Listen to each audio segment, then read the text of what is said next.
Let's talk about a $1,500 PC build that's excellent for 4K gaming. So if you have a 4K monitor or you're looking to buy one, this gaming PC is actually going to be excellent for the price. Now, if you have a lower budget or a higher one, I recommend you watching this whole video because at the end, I will explain on how to make this PC cheaper, but also how to make it more expensive for you to have different options when buying this gaming desktop. And don't worry, you won't be losing much performance when you lower the price by a little bit. Before starting, I want to say that if you want a Prebuilt PC instead, you have my video about the best Prebuilt PCs of the month in the top right of the screen, and I recommend you watching that video instead of this one, of course, if you're looking for a Prebuilt one. Without further ado, let's start. For the CPU, I decided to go with the i5 12600 non-K version because, like I said, the price is $1,500, and if I went with the 12600K, that would be more expensive, and the 12600 is still a great CPU and it's going to do the same job for gaming, so you don't have to worry about that. But if you're a content creator,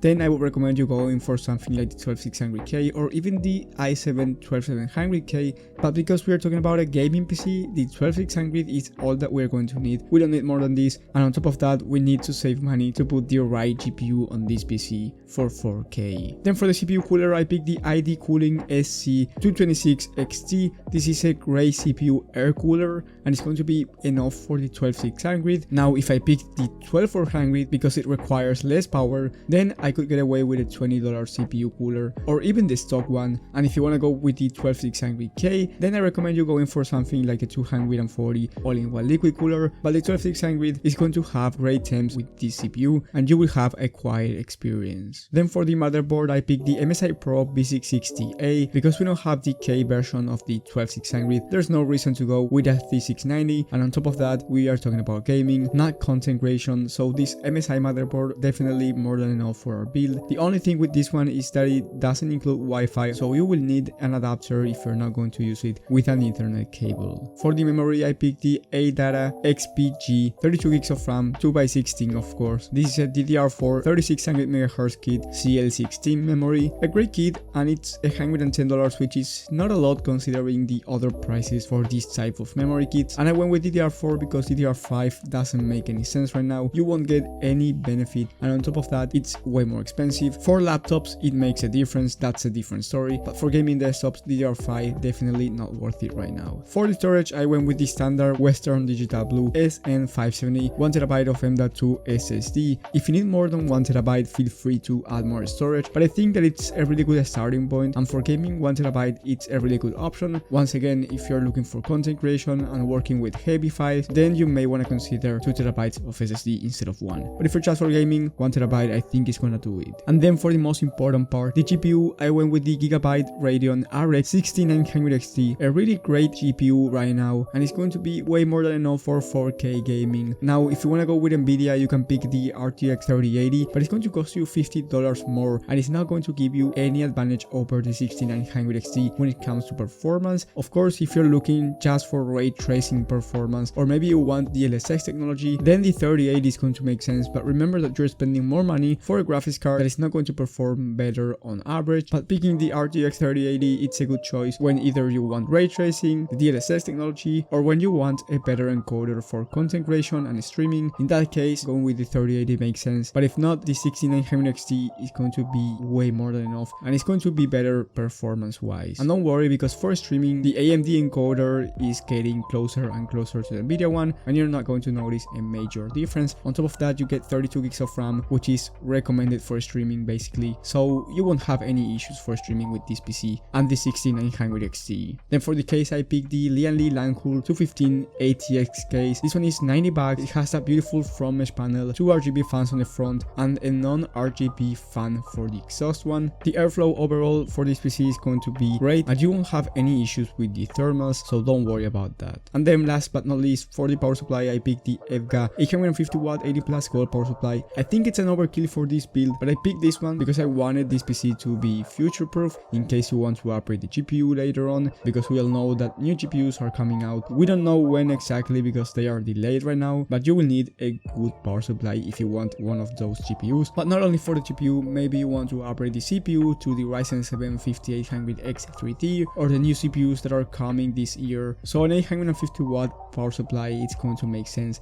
at least in my opinion. Now, if you have a lower budget than $1,500, $1,500. I recommend you going for the i5 12400 instead of the 12600. Don't worry, you won't notice a big difference on gaming, and you get the iGPU, so for content creation this one is still a really good CPU that will help you out with video editing softwares. And because you downgraded the CPU, you also want to downgrade the CPU cooler to the ID Cooling SE214XT for $22, a nice RGB CPU cooler that is going to work more than great for the i5 12400, and the total price if you do this downgrade is going to be $1,429, which is like an $80 discount. It's a lot of money that you save, and trust me that for gaming you won't lose any major performance. But if you still have a lower budget than this, which is completely understandable, I recommend you going with 16 gigs of RAM instead of 32, which is going to save you around 50 or even 60 extra bucks. So instead of $1,429, you will end up spending $1,360 for a gaming PC that is more than capable of 4K gaming, which is great. 16 gigs of RAM is more than enough for gaming, but if you're playing games like Flight Simulator, where 32 gigs of RAM is going to make a difference on those 1% lows, maybe not on the FPS mark, that is going to be the same, but it's going to be more steady and smooth. So if you're playing those games, 32 gigs of RAM is going to make much more sense, especially if you open a lot of tabs as well